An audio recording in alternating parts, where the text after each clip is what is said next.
Okay, so last class में किसी को कुछ पूछना है? कोई डाउट है? Okay Anand, thank you.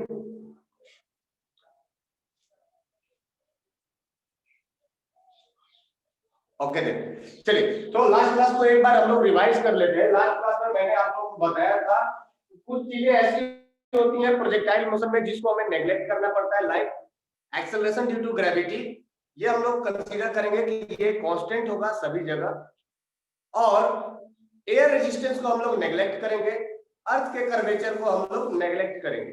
ऐसा कंसीडर करेंगे कि जिस सरफेस पे हम लोग प्रोजेक्ट कर रहे हैं that is totally flat and horizontal. उसके बाद हमने एक फिगर बनाया था प्रोजेक्टाइल मोशन के लिए, जहां पर मैंने बोला था कि अगर मान लीजिए इनिशियल वेलोसिटी कुछ आपका ऐसा u है and it makes angle theta with horizontal, then it will have two component u cos theta and along u sin theta. तो y डायरेक्शन में इसके पास दो कंपोनेंट होगा, u sin theta and u cos theta. Okay,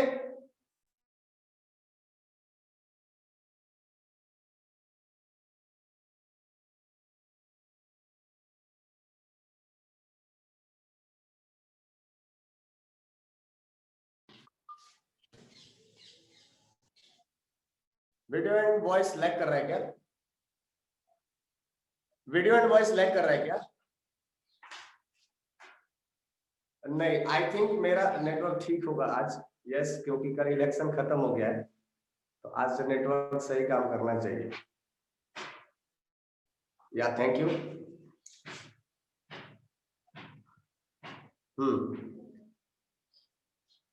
okay okay, सो थोड़ा सा हम लोग वेट कर लेते हैं, बाकी लोग को ज्वाइन करने देते हैं। लगभग सब लोग तो ज्वाइन हो ही चुका है। So let's start our class. Last lecture को एक बार हम लोग फिर से रिवाइज कर लेते हैं। लास्ट लेक्चर में मैंने आप लोग को यही बताया था कि प्रोजेक्टाइल मोशन में जो इनिशियल वेलोसिटी होता है, इनिशियल वेलोसिटी का x कंपोनेंट हमेशा कांस्टेंट होता है वेलोसिटी का, बिकॉज x डायरेक्शन में कोई भी फोर्स नहीं लग रहा होता है। ड्यूरिंग दिस फ्लाइट सिर्फ और सिर्फ y डायरेक्शन में एक फोर्स लगेगा, that will B gravitational force, और उस ग्रेविटेशनल फोर्स के वजह से एक एक्सेलरेशन आता है that is known as g, उस वैल्यू इज 9.8 और 10 मीटर पर सेकंड स्क्वायर। ओके, सो ये कब इस्तेमाल करते हैं 9.8 और 10? ये अगर आपको क्वेश्चन में दिया रहेगा, अगर नहीं दिया रहेगा तो आप डेटा के हिसाब से इंटरप्रेट करके खुद से आप ट्राई करेंगे कि 9.8 से आ रहा है या 10 से आ रहा है। आंसर थोड़ा बहुत वेरी कर जाएगा अगर आप 9.8 की जगह 10 ले लेते हो या 10 की जगह 9.8 ले लेते हो, but that will B approximate in the range of 2 और 3, ज्यादा से ज्यादा 2 और 3 का वेरिएशन हो जाता है। So now back to the जहां पर हम लोगों ने स्टार्ट किया था उस पॉइंट पर आ जाते हैं। ये हमारा हो जाता था u and this was your theta, along y direction there was a velocity u sin theta and along x direction there was a velocity u cos theta। ठीक है, और ये वेलोसिटी हर एक पॉइंट पर वेरी कर जाता है, बिकॉज ये जो y डायरेक्शन में जो वेलोसिटी है ये चेंज करते रहता है with time because of downward direction. Okay, चलिए, ये y डायरेक्शन में जो वेलोसिटी है ये इनिशियली किधर है? ऊपर की तरफ है, एक्सेलरेशन नीचे की तरफ है। इसका मतलब ये वेलोसिटी कहीं ना कहीं तो जीरो होकर के जाएगा। जैसे मान लीजिए कि कोई ऑब्जेक्ट इधर जा रहा है v वेलोसिटी से और इस पर एक्सेलरेशन लग रहा है पीछे a, दैट मींस कि we applied some kind of brake. Acceleration पीछे होने का मतलब क्या है कि हम इस पर कुछ ब्रेक लगा रहे हैं, तो ये वेलोसिटी कभी ना कभी तो जीरो होगा। सिमिलरली ये जो y डायरेक्शन में वेलोसिटी है ये भी कहीं ना कहीं जाकर के जीरो होगा, और ये जीरो कहां होगा? एट द मैक्सिमम हाइट, इस पॉइंट पर जाकर के ये वेलोसिटी जीरो हो जाएगा। करेक्ट? तो यहां पर हम लोग अगर हम लोग वेलोसिटी डायग्राम बनाए तो यहां पर सिर्फ और सिर्फ क्या आएगा? ux आएगा, ux नहीं बोलेंगे, vx आएगा, और जो vy होगा दैट vy will be zero. V by d be zero. तो एक इंपॉर्टेंट पॉइंट यहां पर ये बनता है कि एट मैक्सिमम हाइट,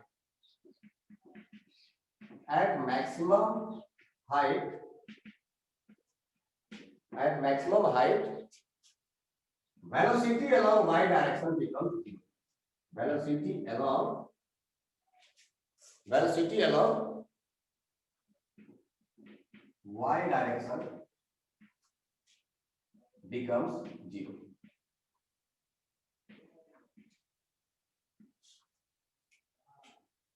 देखिए y डायरेक्शन का वेलोसिटी जीरो इसलिए हो जाएगा क्योंकि अगर आप इस मोशन को एनालाइज करिए तो बॉल को ऊपर कौन ले जा रहा होगा, वेलोसिटी अलोंग y डायरेक्शन, और बॉल को हॉरिजॉन्टल डायरेक्शन में कौन ले जा रहा होगा, वेलोसिटी अलोंग x डायरेक्शन। क्या ये पॉइंट क्लियर है? इसमें किसी को डाउट है क्या? बॉल को ऊपर कौन लिफ्ट करेगा, जो y डायरेक्शन में वेलोसिटी होगा वो, और बॉल को हॉरिजॉन्टली कौन मूव कराएगा, जो x डायरेक्शन में वेलोसिटी होगा वो। Is that clear? हाँ ना बोलो। सो गए सर? हाँ, very good. So maximum height पर ये वेलोसिटी y डायरेक्शन का वेलोसिटी जीरो हो जाएगा। क्यों? क्योंकि अब इसके ऊपर तो बॉल नहीं जाने वाला है, this is the maximum height. अगर इसके ऊपर बॉल जा रहा होता तो फिर इसको हम लोग मैक्सिमम बोलते ही नहीं ना। तो एट मैक्सिमम हाइट कोई भी अपवर्ड वेलोसिटी नहीं होगा, y डायरेक्शन के अलावा कोई भी वेलोसिटी नहीं होगा। ठीक है, ये इसका प्रॉपर्टी है। लेकिन क्वेश्चन यहां पर ये एराइज होता है कि क्या मैक्सिमम हाइट पर, हाँ कल्याणी थोड़ा नेटवर्क इशू होगा अब आपके तरफ, सो रिफ्रेश करते रहिए नेटवर्क को, शायद आ जाएगा। I can understand. यूट्यूब पर वीडियो अपलोड होगा तो आप वहां से भी देख सकते हो रेफरेंस पे, अगर कुछ पॉइंट मिस आउट हो जाते हैं तो। ओके चलिए, क्वेश्चन यहां पर ये एराइज होता है कि क्या मैक्सिमम हाइट पर प्रोजेक्टाइल का वेलोसिटी जीरो हो जाता है, यस और no? The question is at maximum height velocity of a projectile motion become zero. Shivanshu का आंसर आ गया है, अल्ताफ, शिवम, रोशन, दिव्यांशु का कहना है यस, दिव्यांशु, रिया का भी कहना है हाँ। सो सबसे पहले दिव्यांशु आप बताइए कि मैक्सिमम हाइट पर वेलोसिटी जीरो कैसे है?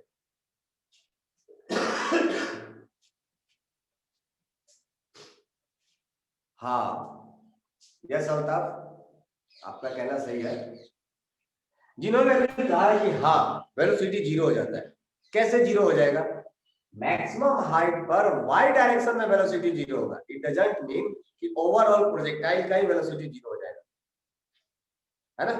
यहां पर x डायरेक्शन में तो अभी भी आपके पास वेलोसिटी है ना, जब x डायरेक्शन में आपके पास वेलोसिटी है तो प्रोजेक्टाइल का वेलोसिटी जीरो कैसे होता है? पॉइंट क्लियर है क्या? सो मैक्सिमम हाइट पर y डायरेक्शन में वेलोसिटी जीरो होता है, but still it has horizontal velocity, इसके पास कुछ ना कुछ हॉरिजॉन्टल वेलोसिटी होता है। क्लियर? ये सबको क्लियर है? अब कुछ टर्म्स हैं जिसको हम लोग समझते हैं। ये जो मैक्सिमम हाइट है from the surface of projector, या बोल सकते हो हॉरिजॉन्टल सरफेस, इसको हम लोग बोलते हैं, हाँ मैक्सिमम हाइट पर ये तो ऑटोमेटिक 1D मोशन हो जाएगा ना, सही पॉइंट है। इसको हम लोग बोलते हैं एच मैक्स, डिनोट करते हैं एच मैक्स से, या बोल सकते हैं इसको मैक्सिमम हाइट। और जो पॉइंट ऑफ प्रोजेक्शन है यहां से लेकर के जहां पर ये लैंड होने वाला है, ये जो डिस्टेंस है, इस पूरे डिस्टेंस को हम लोग बोलते हैं रेंज। यहां से यहां तक के डिस्टेंस को हम लोग बोलते हैं रेंज।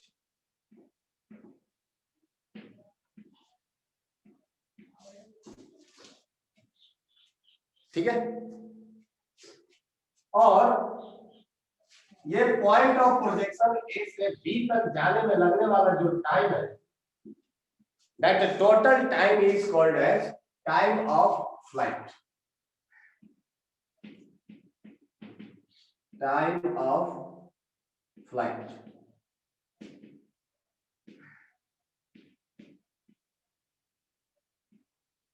ए से बी तक जाने में जो जितना भी टाइम लगेगा, ये टोटल टाइम, इसको हम लोग बोलेंगे time of flight. Time of flight को दो पार्ट में डिवाइड किया जाता है, एक जिसको हम लोग बोलते हैं टाइम ऑफ असेंडिंग और दूसरा बोलते हैं टाइम ऑफ डिसेंडिंग। समझ में आया? एक को बोलते हैं time of ascending. Time of ascending किसको बोलेंगे? From point of projection to maximum height.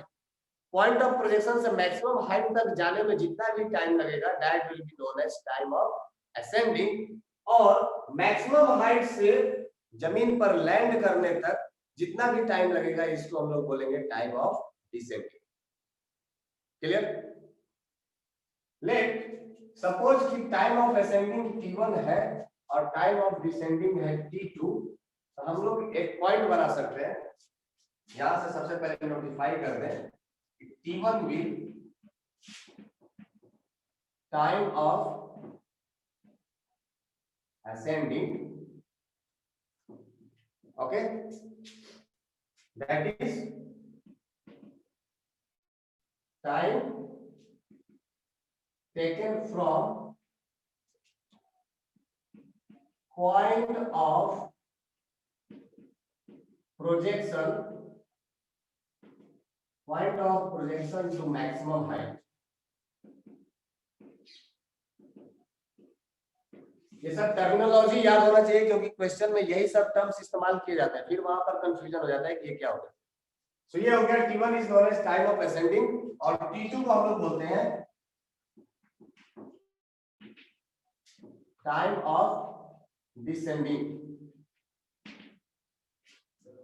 अगर पॉइंट ऑफ प्रोजेक्शन और लैंडिंग पॉइंट दोनों अगर हॉरिजॉन्टल लाइन पर लाई करते, point of projection and landing point दोनों अगर हॉरिजॉन्टल पॉइंट पर लाई करते हैं, तो t1 will be equals to t2 हो जाएगा। ये एक न्यू कंडीशन है।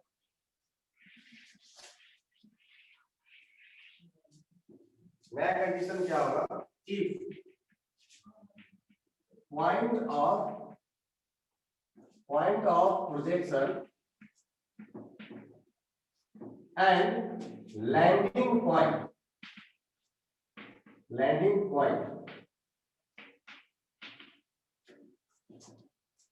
lies on same horizontal line,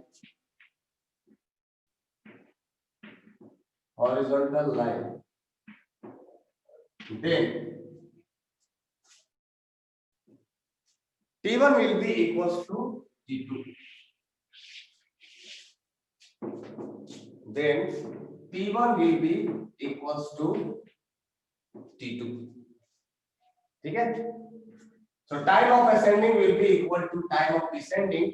ये कब होगा? जब असेंडिंग पॉइंट ऑफ प्रोजेक्शन और लैंडिंग पॉइंट दोनों सेम लाइन में एग्जिस्ट करेंगे तब। Okay, next point is time of flight. Time of flight is equals to, let's name it, simple लिख देते हैं, capital T is equals to t1 plus t2,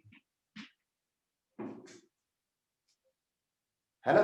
जो time of flight होता है वो time of ascending plus time of descending होता है। For the first condition, अगर दोनों सेम प्लेन पर लाई करेंगे, देन टाइम ऑफ फ्लाइट क्या हो जाएगा? फॉर फर्स्ट केस में t will be equals to t1 plus t1, और हम लोग कह सकते हैं t will be equals to 2t1 और t1 will be equals to t by 2। तो तो पहले कंडीशन के हिसाब से जो हमारा टाइम ऑफ असेंडिंग होगा या टाइम ऑफ डिसेंडिंग जो होगा वो टोटल टाइम के 1/2 हो जाएगा। ठीक है, आई होप ये 3 टर्म्स आपको क्लियर होंगे। Maximum height, range, time of flight, angle of projection और ये प्रोजेक्शन पॉइंट। क्या ये सारे टर्म्स आपको क्लियर है क्या? इनमें किसी में भी आपको डाउट है प्लीज अभी बताइए, फिर आगे बढ़ते हैं।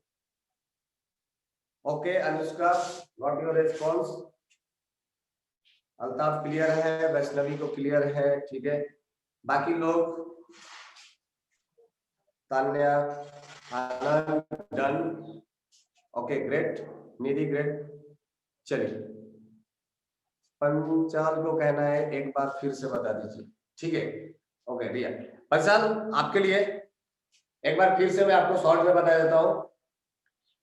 ओके शाकिब, केस वाला रिपीट कर दीजिए। आदर्श, हाँ ठीक है, मैं क्लियर कर देता हूँ, ठीक है। ओजस्वी को क्लियर है। एक बार मैं फिर से, पंचाल आपके लिए, जो इनिशियल वेलोसिटी है इसको हम लोग यू बोलते हैं। जिस एंगल पर प्रोजेक्ट किया जाता है that is known as angle of projection. जिस जगह से प्रोजेक्ट किया जाता है इसको हम लोग बोलते हैं पॉइंट ऑफ प्रोजेक्शन। जो मैक्सिमम हाइट होगा इसको हम लोग बोलते हैं मैक्सिमम हाइट ऑफ कोर्स। और जो जितना भी ये हॉरिजॉन्टल डिस्टेंस कवर करेगा, हॉरिजॉन्टल डिस्प्लेसमेंट जो भी होगा लैंडिंग पॉइंट और पॉइंट ऑफ प्रोजेक्शन के बीच में, that will be called as range. Okay, और प्रोजेक्शन पॉइंट से लैंडिंग पॉइंट तक जाने में जितना भी टाइम लगेगा इसको हम लोग बोलेंगे time of flight. Point of projection से मैक्सिमम हाइट तक जाने में जो टाइम लगेगा इसको हम लोग बोलते हैं time of ascending. Maximum height से लैंडिंग पॉइंट तक आने में जो टाइम लगेगा इसको हम लोग बोलते हैं time of descending. So total time is equal to time of ascending plus time of descending. मैंने बोला कि अगर प्रोजेक्शन पॉइंट और लैंडिंग पॉइंट दोनों सेम हॉरिजॉन्टल लाइन पर लाई करते हैं देन जो टाइम ऑफ असेंडिंग है वो टाइम ऑफ डिसेंडिंग के बराबर होगा। ओके, जो टाइम ऑफ असेंडिंग है वो टाइम ऑफ डिसेंडिंग के बराबर होगा। कब? जब प्रोजेक्शन पॉइंट और लैंडिंग पॉइंट दोनों हॉरिजॉन्टल प्लेन में, हॉरिजॉन्टल लाइन पर लाई करेंगे तब। ऐसा मैंने इसलिए बोला क्योंकि मान लीजिए कि अगर आपका हॉरिजॉन्टल प्लेन यहां पर है और मैंने बीच में यहां पर दीवार खड़ा कर, यहां पर मैंने दीवार खड़ा कर, ये बॉल आकर के यहां पर टकरा गया, है ना? तो ऐसा थोड़ी बोलेंगे कि time of ascending will be equal to time of descending. ये तभी होगा जब ये जिस प्लेन से प्रोजेक्ट हुआ है उसी प्लेन पर आकर के लैंड करेगा तब, है ना? तो इसलिए मैंने ये केस बनाया कि जो प्रोजेक्शन पॉइंट है और जो लैंडिंग पॉइंट है दोनों अगर सेम हॉरिजॉन्टल लाइन पर लाई करेंगे तो time of ascending will be equal to time of descending. Clear? चलिए, अब ये धीरे धीरे जो कुछ, हाँ ओके गुड, अब जो कुछ जो टर्म्स है जो मैं इंट्रोड्यूस करना चाहूंगा इसमें प्रोजेक्टाइल मोशन में,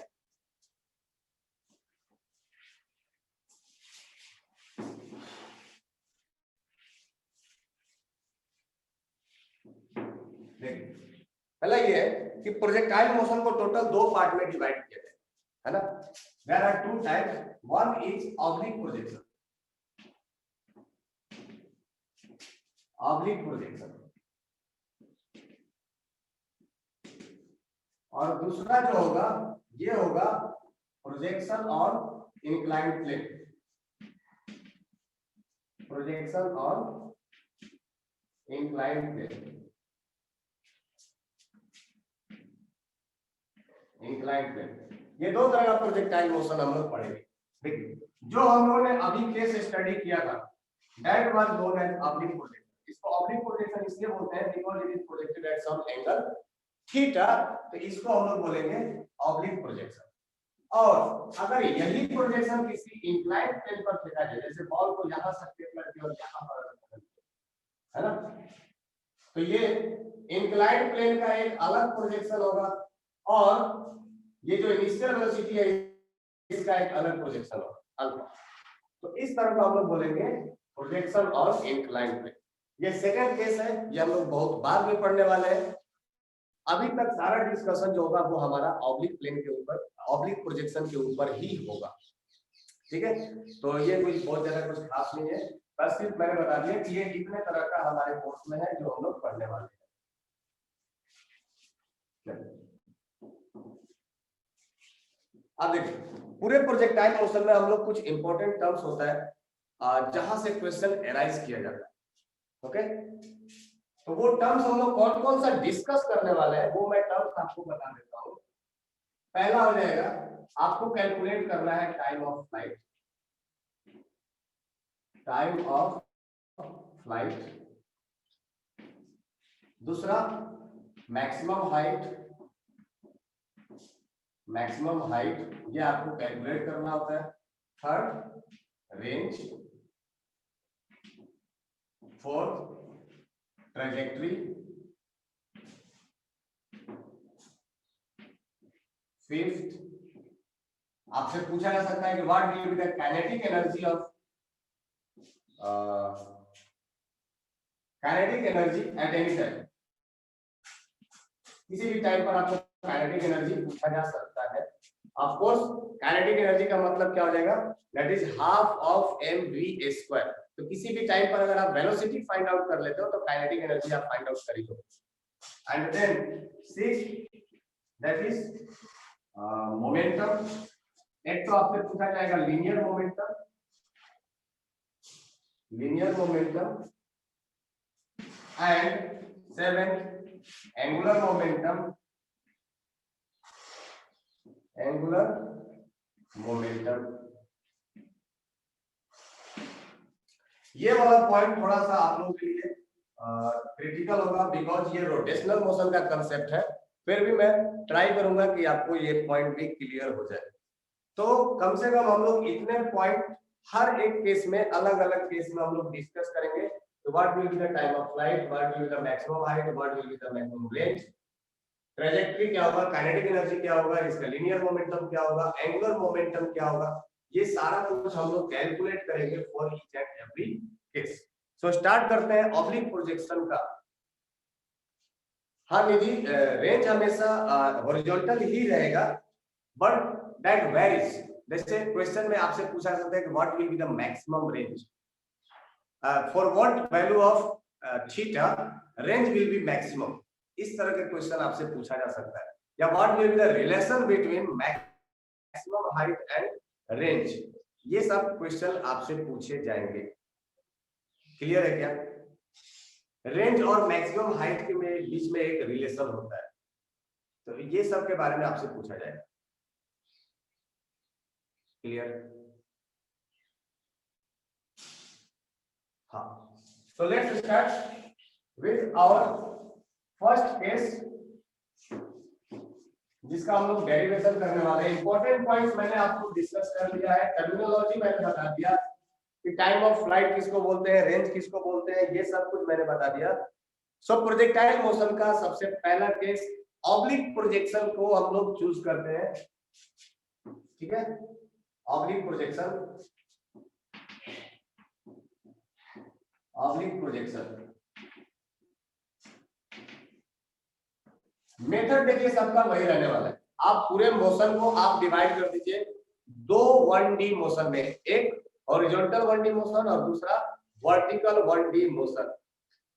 ये आप कन्वर्ट कर देंगे, बाकी आप फॉर्मूला वही लगा सकते हैं, v = u + at, s = ut + half at² and v² = u² + 2as। इन्हीं सारे फॉर्मूला का यूज होगा, कोई एक्स्ट्रा फॉर्मूला इसमें यूज होने वाला नहीं है। So let's start. देखिए, मान लीजिए ये हमें प्रोजेक्टाइल दिया गया। What we are going to do is derive our formula for the different cases. So हम लोग assume कर लेते हैं एक इनिशियल वेलोसिटी है u and it is projected at angle theta. Okay, तो सबसे पहले हम लोग derive करेंगे कि what will be its maximum height. H max. So start grabbing. First, calculate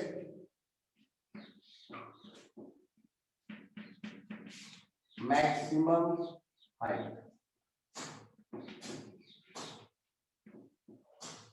So maximum height अगर हम लोग कैलकुलेट करना चाहते हैं तो हम लोग क्या करेंगे, ये जो इनिशियल वेलोसिटी है इसका दो कंपोनेंट हम लोग ब्रेक कर लेंगे। एक हो जाएगा along x axis that is u cos theta और एक हो जाएगा along y axis that is u sin। So u cos theta is not responsible for keeping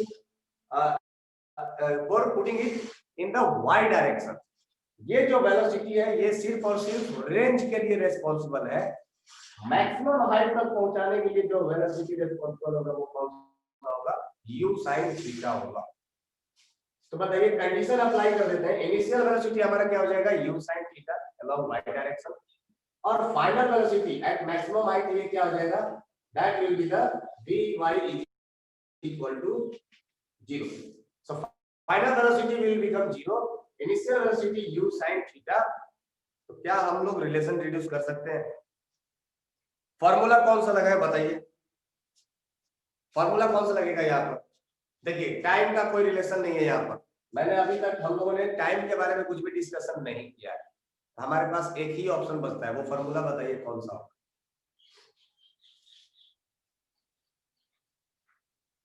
yes Aastha, very good Altaf, got it. एक ही एक ऐसा फॉर्मूला है जहां पर टाइम नहीं है, थर्ड इक्वेशन, वो कौन सा है, v square is equal to u square plus 2as। ठीक है, हाँ तो साइन कन्वेंशन इस्तेमाल कर लेते हैं। इनिशियल वेलोसिटी अपवर्ड डायरेक्शन में तो हम लोग क्या करेंगे, अपवर्ड डायरेक्शन को मानते हैं पॉजिटिव और डाउनवर्ड डायरेक्शन को मानते हैं negative. Correct, yes. So initial velocity upward direction में है तो, और फाइनल वेलोसिटी हमारा क्या है, 0। इनिशियल क्या हो जाएगा, u sin थीटा का स्क्वायर माइनस 2g, और डिस्प्लेसमेंट कितना हो जाएगा, h मैक्स। अच्छा डिस्प्लेसमेंट भी देखिए ऊपर की तरफ है, बॉल को प्रोजेक्ट किया ऊपर तो डिस्प्लेसमेंट भी किधर हो जाए, ऊपर की तरफ हो रहा है, इस सरफेस से ऊपर की तरफ। तो ये हम लोग क्या ले लेंगे, पॉजिटिव h मैक्स। सो इस इक्वेशन से हम लोग अगर सॉल्व करें तो h मैक्स इक्वल टू कितना हो जाएगा, that will be the equals to u square sin square theta divided by 2g, and this will be your formula for maximum height, u square sin square theta by 2g. This is your formula number 1 for calculating maximum height. Is it okay? इसमें किसी को doubt है क्या?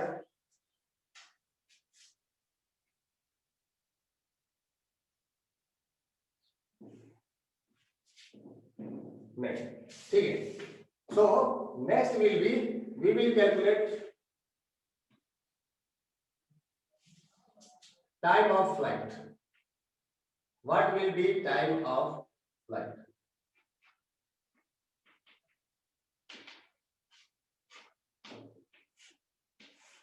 Time of flight कैसे calculate करें बताइए जरा। Time of flight के लिए क्या कंसेप्ट इस्तेमाल करें, ऐसा क्या करें जिससे कि हमें टाइम ऑफ फ्लाइट पता चल जाए, कौन कौन सा कंडीशन इस्तेमाल करें। देखिए हमारे पास जो कंडीशन है वो आपको आपके पास अवेलेबल है। We have maximum height, we have condition at maximum height, we have initial velocity. Okay so ठीक है शिवांशु, हम लोग इस्तेमाल करेंगे v equal to u plus 80 पर। Yes Nidhi, that was the precise description कि हम लोग पहले टाइम ऑफ एसेंट निकाल लेते हैं या टाइम ऑफ डिसेंट निकाल लेते हैं और फिर दोनों को ऐड कर देते हैं, या कहा जाए कि चूंकि ये दोनों पॉइंट सेम हॉरिजॉन्टल लाइन पर लाइन कर रहा है तो हम लोग टाइम ऑफ एसेंट निकाल करके उसको 2 से मल्टीप्लाई कर देते हैं। सो टाइम ऑफ एसेट निकालने के लिए हमारे पास इनिशियल कंडीशन है, yes yes Vaishnavi, that was correct. So we have initial condition u sin theta और final velocity is equal to 0। हम लोग इस्तेमाल करेंगे यहां पर formula vy is equal to uy minus of gt। ये मैंने डायरेक्ट कर लिया है gt, है ना। सो vy हमारा क्या हो जाएगा 0, इनिशियल क्या हो जाएगा u sin theta minus gt। सो t इज इक्वल टू क्या हो जाएगा यहां से u sin theta divided by g।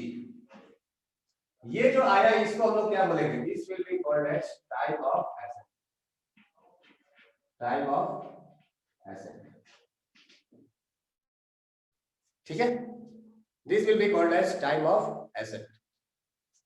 So total time will be equals to t is equal to क्या हो जाएगा, that the total time t will be equals to 2 into t के बराबर। so time of flight is equal to क्या हो जाएगा 2u sin theta by t। this will be your total time of flight, yes। so this is the formula number 2। Maximum height का हो गया u square sin square theta by 2g और time of flight का हो गया 2u sin theta by g। Okay, now what is our next, the next one is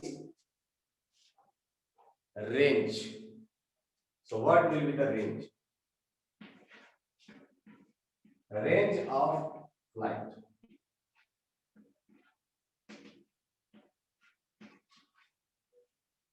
range of flight,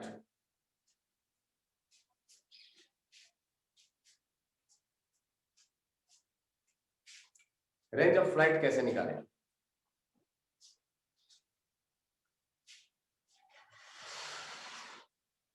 अच्छा, range के लिए कौन सा वेलोसिटी रिस्पॉन्सिबल है इतना बताइए, बाकी अपन लोग करते हैं। ये हॉरिजॉन्टल डायरेक्शन में कौन सा लेके जाएगा, horizontal velocity, yes very good. कितने टाइम तक लेकर के जाएगा वो,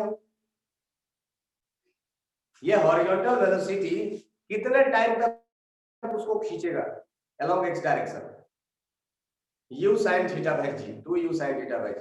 जितना देर इसका टाइम ऑफ फ्लाइट है उतना देर ही तो u cos थीटा इसके ऊपर वैलिड है ना।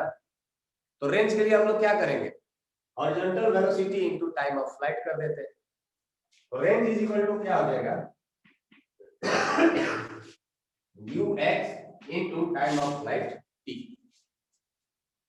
क्योंकि एक्सेलरेशन 0 है, हाँ एक्सेलरेशन 0 है, तो s is equal to ut plus half at square formula लगाएंगे, वहां पर एक्सेलरेशन 0 हो जाएगा। तो s इक्वल टू क्या बचेगा, सिर्फ और सिर्फ ut, ठीक है। सो ux इनटू t कर लेते हैं। तो यहां पर अगर हम लोग ux निकालेंगे तो क्या क्या आ जाएगा, u cos theta into t की जगह क्या लिख देंगे 2u sin theta by g। ये हमारे पास आ गया, ये पोर्शन रख करता हूं।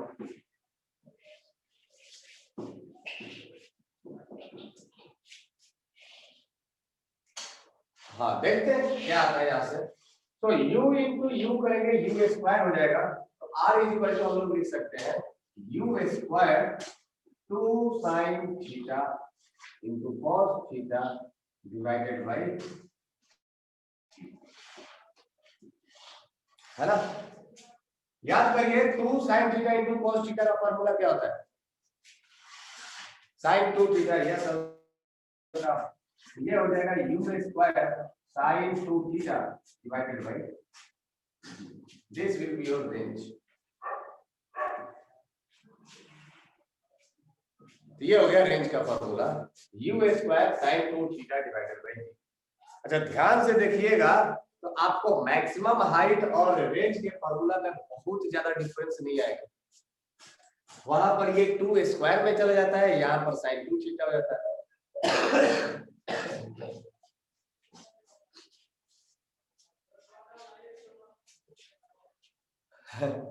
हॉरिजॉन्टल डायरेक्शन में 0 होगा, बट टाइम ऑफ फ्लाइट के लिए तो जी रिस्पॉन्सिबल होगा ना। तो G0 कैसे ले लेंगे?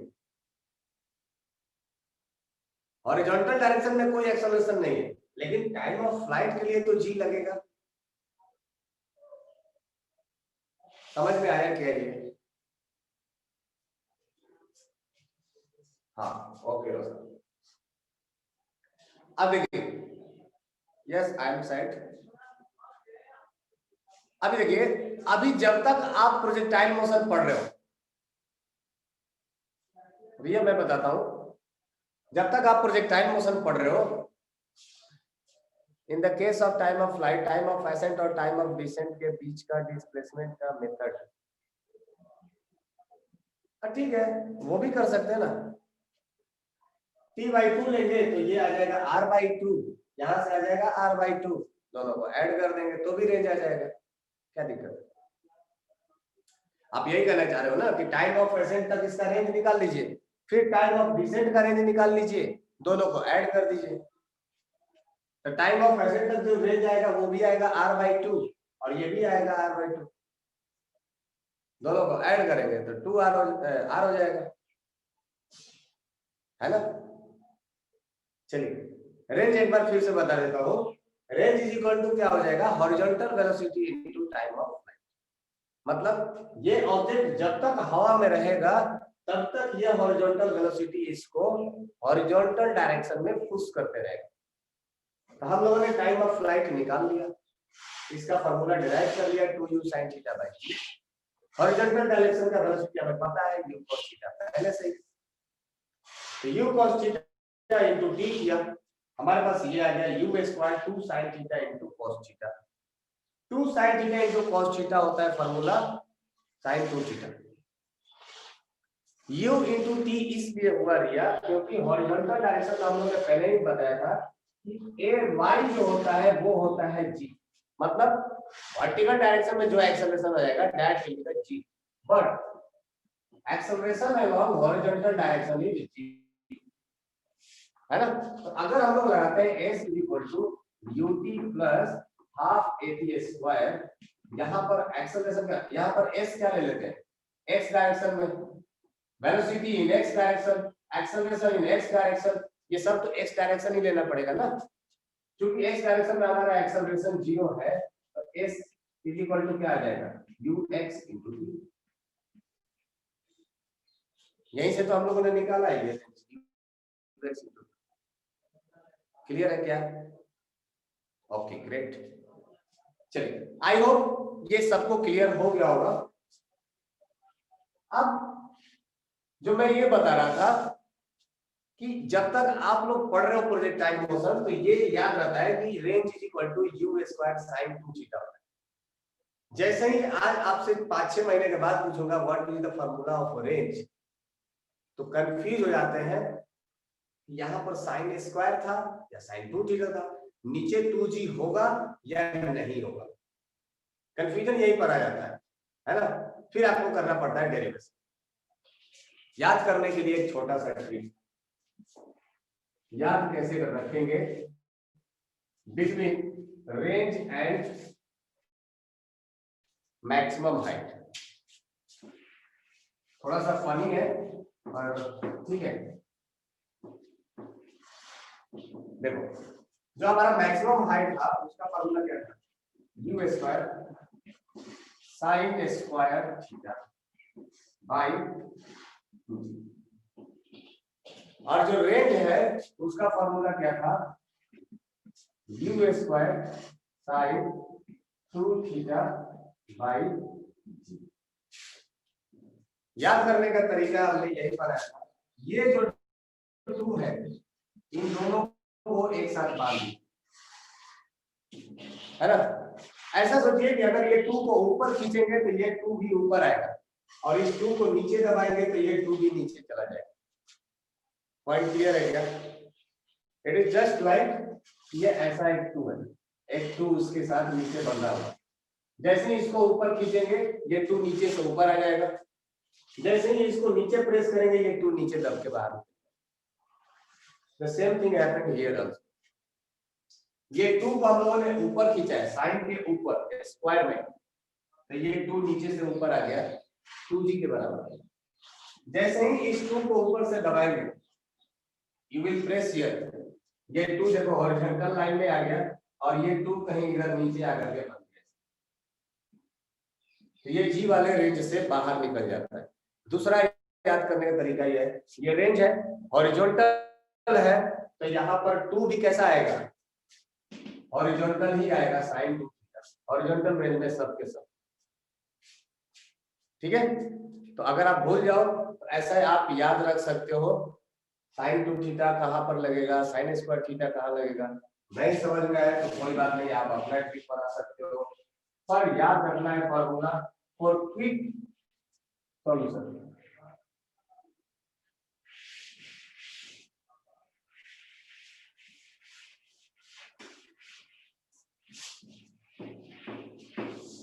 चलिए, ये हो गया क्लियर, रेंज हो गया, टाइम ऑफ फ्लाइट हो गया, मैक्सिमम हाइट हो गया। इसके बाद हमारे पास बच जाता है ट्रेजेक्ट्री। ट्रेजेक्ट्री का मतलब क्या होता है? ट्रेजेक्ट्री मैंने बताया था ना, व्हाट इज ट्रेजेक्ट्री? पाथ। और पाथ को हम लोग कैसे रिप्रेजेंट करेंगे? In the terms of relation between Y axis and X axis. मतलब इस पॉइंट का अगर हमें कोऑर्डिनेट लिखना है तो हम इसका क्या लिखना पड़ेगा, y coordinate comma x coordinate, है ना। इस y और x के बीच में क्या रिलेशन होगा, दैट विल रिप्रेजेंट ट्रेजेक्टरी। यही होता है ना, बताइए कि किसी भी कोऑर्डिनेट x के लिए y का वैल्यू क्या होगा, that is known as trajectory, है ना। तो चलिए इसके लिए हम लोग कैलकुलेट कर लेते हैं। पॉइंट ऑफ प्रोजेक्शन से किसी भी टाइम t पर हमारा जो x कोऑर्डिनेट होगा वो क्या हो जाएगा, at any time t, at any time t, x coordinate will be equal to u cos theta into, यही होगा। सॉरी, ये होगा हमारा u cos theta into t। Similarly उस टाइम पर हमारा y कोऑर्डिनेट कितना हो जाएगा, y कोऑर्डिनेट हमारा कितना हो जाएगा, that will be the equals to, कितना लिखेंगे बताइए। जिस टाइम पर मैंने x कोऑर्डिनेट निकाला है, मान लीजिए कि वो टाइम यहाँ पर है, दिस इज टाइम t, तो इस टाइम पर इसका x कोऑर्डिनेट हमारा आ गया u cos theta into t। यहाँ पर हमें y कोऑर्डिनेट कैसे निकालेंगे, ये हम लोग फाइंड आउट कर लेंगे। y is equal to uy t minus half gt square, correct, यहां से निकाल सकते हैं। तो sy हमारा क्या रिप्रेजेंट कर रहा है, दैट इज y कोऑर्डिनेट, तो हम लोग लिख सकते हैं कि y is equal to initial velocity in along y direction क्या हो जाएगा, u sin theta into t minus half gt square। This is your equation number 1, this is your equation number 2। ठीक है, इक्वेशन नंबर 1 में x का value आया u cos theta into t, equation number 2 y का value आया u sin theta t minus half gt square। We have to find out the relation between y and x। हम लोग को x and y के बीच में एक relation find out करना है। हाँ आनंद, फिर से बता रहा हूं, देखिए किसी भी टाइम पर जो हमारा x कोऑर्डिनेट होगा, x का value, that x will be equals to u cos theta into t हो जाएगा, है ना। कितना टाइम तक ये हवा में रहा उतना इनटू इसका हॉरिजॉन्टल वेलोसिटी कर देंगे तो हमारा डिस्प्लेसमेंट अलोंग x डायरेक्शन आ जाएगा। Similarly displacement along y direction अगर फाइंड आउट करना होगा तो वहां पर acceleration due to gravity g work कर रहा है, इसलिए फार्मूला लगेगा ut minus half gt square। So displacement along y direction will represents normally y coordinate, displacement along Y direction क्या कर रहा है, ये हमें वाई कोऑर्डिनेट के बारे में बता रहा है। तो ये क्या हो जाएगा, u sin theta into t minus half gt square. To find trajectory, trajectory मतलब पाथ को अगर हमें कोऑर्डिनेट फाइंड आउट करना है तो हमें क्या करना पड़ेगा, देखते हैं ना कौन सा आ जाता है हमारे पास। इक्वेशन कैसा आता है, अगर पैराबोलिक होगा तो प्रोजेक्टाइल का पाथ ऑटोमेटिक पैराबोलिक हो जाएगा। अगर इलिप्टिकल शेप का आता है तो प्रोजेक्टाइल का पाथ इलिप्टिकल होना चाहिए। तो ये हमें कैसे पता चलेगा, ये ट्रेजेक्ट्री के इक्वेशन से ही पता चलेगा, है ना। और ट्रेजेक्ट्री का इक्वेशन कैसे पता चलेगा, जब हमें y और x के बीच में एक रिलेशन फाइंड आउट करना होगा। तो हमारे पास मीडियम क्या है इन दोनों के बीच में रिलेशन फाइंड आउट करने के लिए, रिप्लेस t, जो t का वैल्यू है इसको रिप्लेस कर देंगे। Yes you are too correct. So from equation 1 t will be written as x divided by u cos, है ना। इक्वेशन 1 से हम लोग लिख सकते हैं कि t will be equals to x by u cos theta. और इक्वेशन 2 में अगर हम लोग t को रिप्लेस कर दे x by u cos theta से तो y और x के बीच में एक रिलेशन निकल के आ जाता है। तो यहां से एक रिलेशन कैलकुलेट कर लेंगे, ये क्या हो जाएगा, y will be equals to u sin theta, t की जगह लिख देंगे x by cos theta, u cos theta sorry, minus half g, और t की जगह लिख देंगे x by u cos theta का होल स्क्वायर। इसको जरा सॉल्व करेंगे तो क्या आ जाएगा, u से u कैंसिल आउट हो जाएगा, sin theta divided by cos theta tan theta हो जाएगा। हमारा इक्वेशन कुछ बनेगा यहां से, y is equal to x tan theta, x tan theta minus g by 2 x square divided by u square cos square theta, x square divided by u square cos square, ठीक है। क्या ये clear है?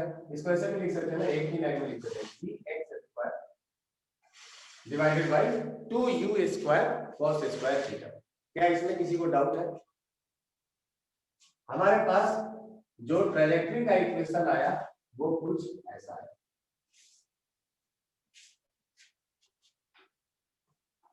किसी को doubt है, कुछ पूछना है?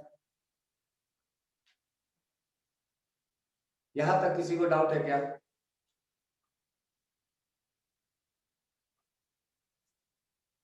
हाँ ना, बोलो भाई।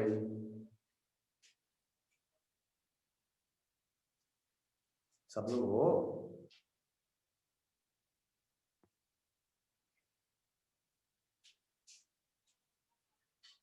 ओके अल्ताफ, यहां तक किसी को कुछ पूछना है, किसी स्टेप में कोई रिपीट करना हो तो बताइए, अदरवाइज आगे एक्सप्लेन करता हूं। क्लियर है शिवांशु? Okay clear. चलिए अब अगर इस इक्वेशन को अगर आप ध्यान से देखें, अगर आप इस इक्वेशन को ध्यान से देखें तो for constant value of theta, constant value of theta and you, जैसे मान लीजिए कि अगर कोई प्रोजेक्टाइल है, इसी एंगल पर अगर उसको फेंक दिया गया तो उस पूरे प्रोजेक्टाइल के लिए एंगल ऑफ प्रोजेक्शन तो थीटा कांस्टेंट ही रहेगा, इनिशियल वेलोसिटी भी कांस्टेंट ही रहेगा, क्योंकि एक बार जो हो गया पास्ट में वो बदलने वाला तो है नहीं। दैट मींस कि u and cos theta, u and theta will be constant for this projectile motion। तो ध्यान से देखिएगा तो ये tan थीटा भी आपका कांस्टेंट हो जाएगा, u कांस्टेंट हो जाएगा, cos थीटा कांस्टेंट हो जाएगा और g तो कांस्टेंट है ही। दैट मींस कि y में आपका कुछ रिलेशन ऐसा बन रहा है, tan थीटा को हम लोग बोल देते हैं ax माइनस bx स्क्वायर, ऐसा कुछ रिलेशन बन रहा है ना। और ये इक्वेशन किसका है? This is the equation of quadratic equation. ये कौन सा इक्वेशन होगा? Quadratic equation. और क्वाड्रेटिक इक्वेशन का ग्राफ कैसा बनता है? Parabolic. Hence the path of projectile motion is parabolic. This is the important point. The path of projectile motion is parabolic. और इसी तरह से नॉट ओनली प्रोजेक्टाइल मोशन, किसी भी मोशन का, अगर जैसे मान लीजिए सर्कुलर मोशन का ही अगर हमें डिराइव करना पड़ेगा तो ये पाथ कैसा हो, तो आपको y coordinate and x coordinate के बीच में रिलेशन फाइंड आउट करना पड़ेगा। फिर चेक करना पड़ेगा कि ये इक्वेशन कैसा इक्वेशन बन रहा है। क्या ये सर्कुलर मोशन, सर्कुलर जो सर्कल है, क्या उसका इक्वेशन बन रहा है, क्या ये पैराबोला का इक्वेशन बन रहा है, या इलिप्स का इक्वेशन बन रहा है। ये इक्वेशन से ही हम लोग डिसाइड करते हैं कि whether the path of motion is straight line. Straight line होता तो हमारा रिलेशन कैसा बनता? y = mx + c। अगर ये पाथ हमारा स्ट्रेट लाइन होता, हमारा इक्वेशन बनता y = mx + c। तो यहां से हम लोग पता कर लेते हैं, अगर इस तरह का रिलेशन बनता है तो हम लोग पता कर लेते हैं know the path will be straight line. क्योंकि ये क्वाड्रेटिक इक्वेशन है तो हमारा पाथ कैसा आ रहा है? पैराबोलिक आ रहा है। Clear? So this is the your required equation for trajectory.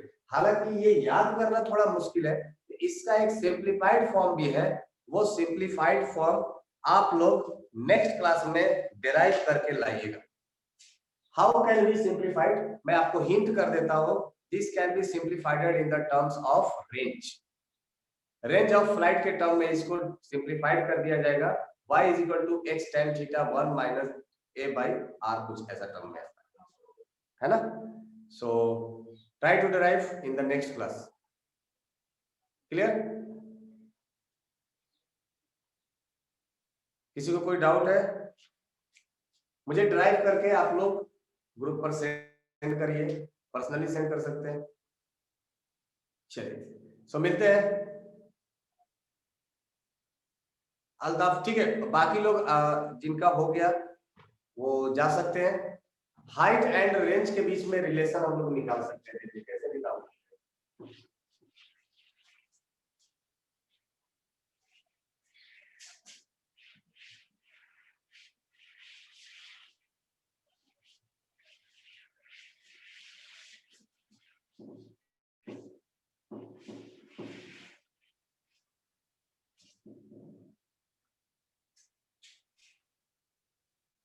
सब एक ही दिन में कर दूं? नेक्स्ट क्लास में कुछ बचेगा क्या? मैक्सिमम हाइट ड्राइव कर देता हूँ, हॉरिजॉन्टल रेंज और मैक्सिमम हाइट के बीच में रिलेशन। ये आप फॉर्मूला से ही फाइंड आउट करने की कोशिश करिए ना। देखो x = क्या था? u² sin² theta by 2g। और रेंज = क्या था? u² sin 2 थीटा की जगह हम लोग लिख देते हैं 2 sin theta * cos theta divided by G. ये था वैल्यू। तो हम लोग यहाँ पर रिप्लेस कर सकते हैं इसको, u sin थीटा को, u² sin थीटा को हम लोग रिप्लेस कर सकते हैं यहाँ से। कैसा? u² sin theta, u sin theta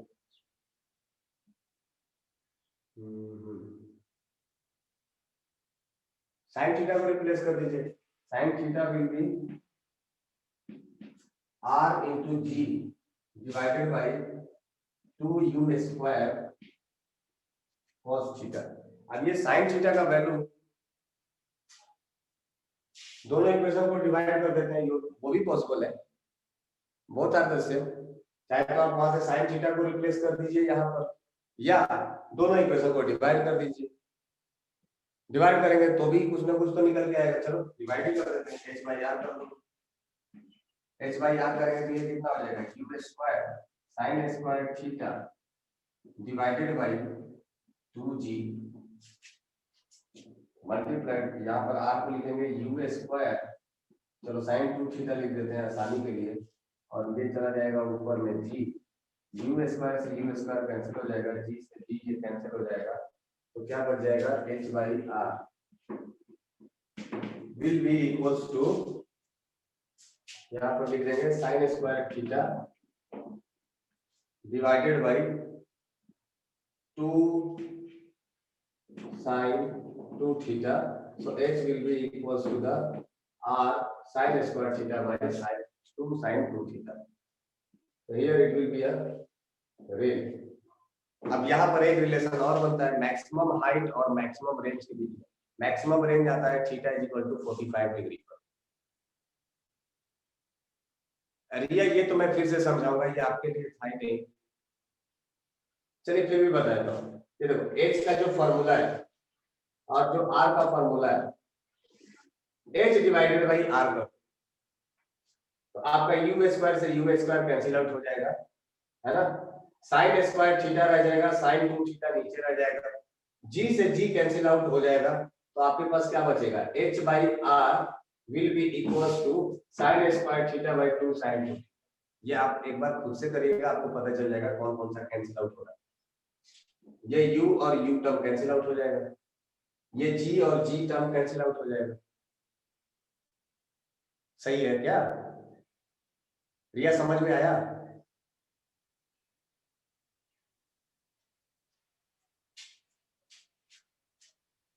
tan theta by 4 आ जाएगा. अभी इसके आगे का ट्रिग्नोमेट्री है, आप करते जाओ कितना कर सकते हो. आगे का ट्रिग्नोमेट्री है ना.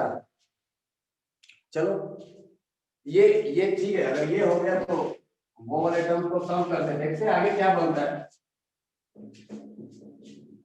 जब साइन थीटा 1 हो जाएगा तो, जब साइन थीटा 1 होगा तभी ना मैक्सिमम वैल्यू आएगा. नहीं नहीं, साइन थीटा 1 होगा तो मैक्सिमम वैल्यू कैसे आ जाएगा. आपका जो रेंज है ना, रेंज ये कैसा था, u square sin 2 theta divided by g.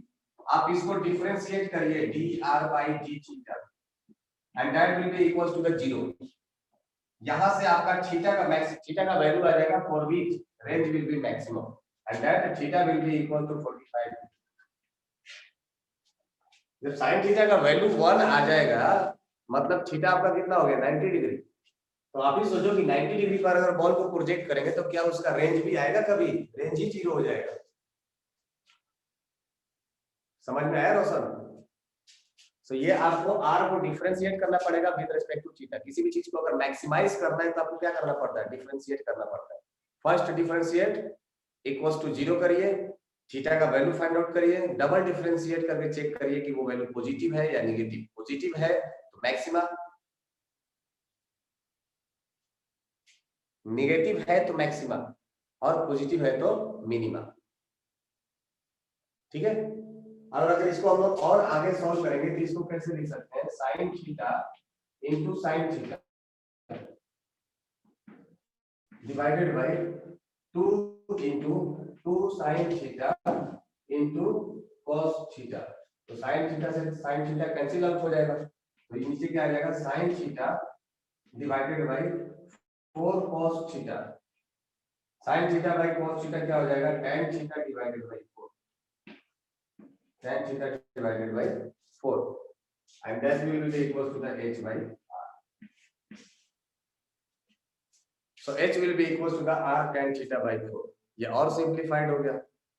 अब यहीं से एक रिलेशन आ जाता है, relation between the maximum height and maximum range r max. For that theta will be 45 degree. So tan 45 कितना हो जाता है, 1. So maximum height will be equals to the maximum range divided by 4. ये सब आगे discuss करेंगे, अभी क्यों परेशान हो रहे हो. क्लियर है क्या, किसने पूछा था, अल्ताफ? नहीं,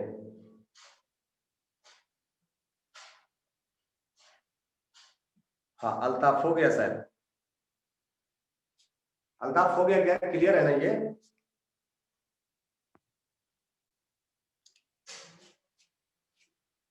चलिए. सो आप लोग का नेक्स्ट क्लास भी है ना 10:30 से.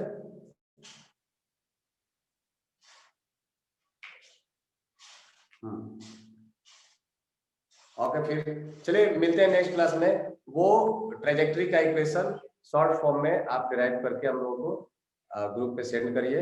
मिलते हैं next class. Bye bye, take care.